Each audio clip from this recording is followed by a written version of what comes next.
পয়গম্বর মূসা, তুমি আমার সঙ্গে মহব্বতে আলাপ করতেছো, আমি তোমার থেকে কতটুকু দূরে থাইকা তোমার সঙ্গে কথা বলতেছি, তোমার কেমন ধারণা?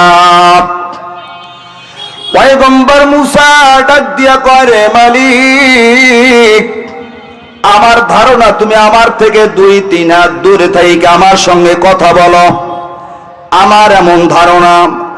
আল্লাহ বলেন, তাই নাকি? বলে, হ্যাঁ, আমার ধারণা তুমি আমার এত কাছে আমার সঙ্গে তুমি কথা বলতেছ। মূসা আলাইহিস সালাম আল্লাহর প্রেমের সাগরে এমন ডুবে গেল, মূসা ধারণা করে আল্লাহ আমার এত কাছে। আল্লাহ পাক ডাক দিয়া কয়, মূসা রে, শোনো, আমি তোমার থেকে কত দূর থেকে কথা বলতেছি। তোমার আর আমার সামনে 70,000 নূরের পর্দা, 70,000 নূরের পর্দার ওপার থেকে তোমার সঙ্গে আমি কথা বলি।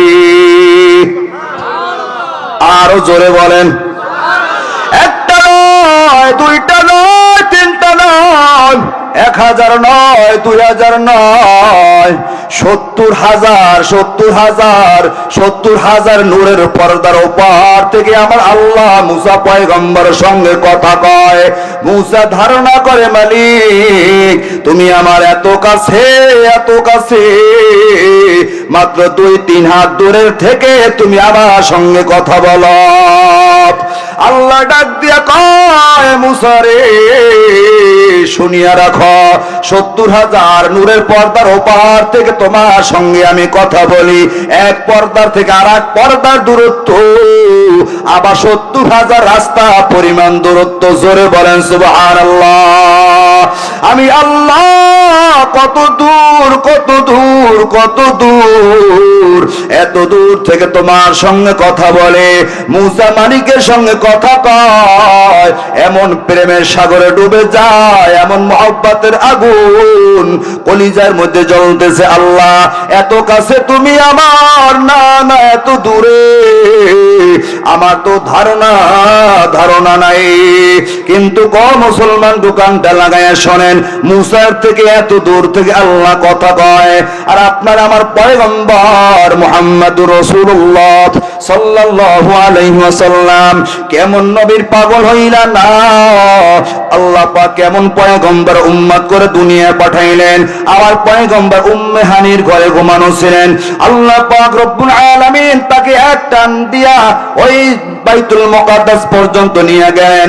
ওখান থেকে এক টান দিয়া প্রথম আসমান, দ্বিতীয় আসমান ঘুরে তৃতীয় ঘুরে, চতুর্থ ঘুরে, পঞ্চম ঘুরে, ষষ্ঠ ঘুরে বন্ধুকে সব কিছু দেখাইয়া ষষ্ঠ আসমান পর্যন্ত ঘুরে ফিরে সব দেখাইয়া সিদরাতুল মুনতাহা পাড়ি দিয়া ওইখানে বর্ডার গার্ড ওই বর্ডার গার্ড পার করিয়া পয়গম্বরের জন্য আল্লাহ পাক একটা স্বর্ণে সিংহাসন পাঠিয়ে দিলেন। এই সিংহাসনের উপর রপ্রপ সিংহাসনের উপর পয়গম্বর চড়িয়া বসলেন। পয়গম্বরকে রপ্রপ সিংহাসন উর্দু জগতে নিয়ে চলতে এত দূরে পয়গম্বরকে নিয়ে সিংহাসন চলতেছে। পয়গম্বর চতুর্পাশে শুনতেছেন, পানির কল আওয়াজ শোনা যায়। নীরব নিস্তব্ধ উর্দু জগতে পয়গম্বরকে নিয়ে চলতেছে।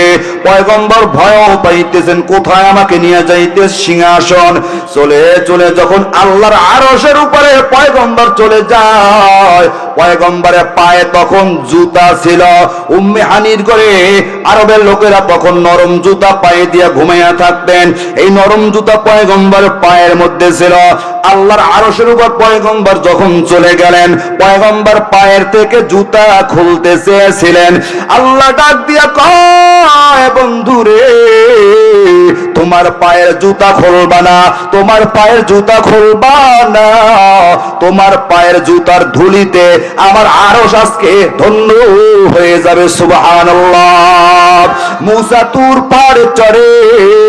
আল্লাহ কয়, মূসা জুতা খোল, তারপরে তুর পাহাড়ে চড়ো, আল্লাহ আমার সঙ্গে কথা বলবা। মাত্র তুর পাহাড়ে মূসা আল্লাহর সঙ্গে কথা বলবে। আল্লাহ জুতা খোলায়, তারপরে পাহাড়ে উঠতে বলে। আর আমার পয়গম্বর কি আবার আল্লাহ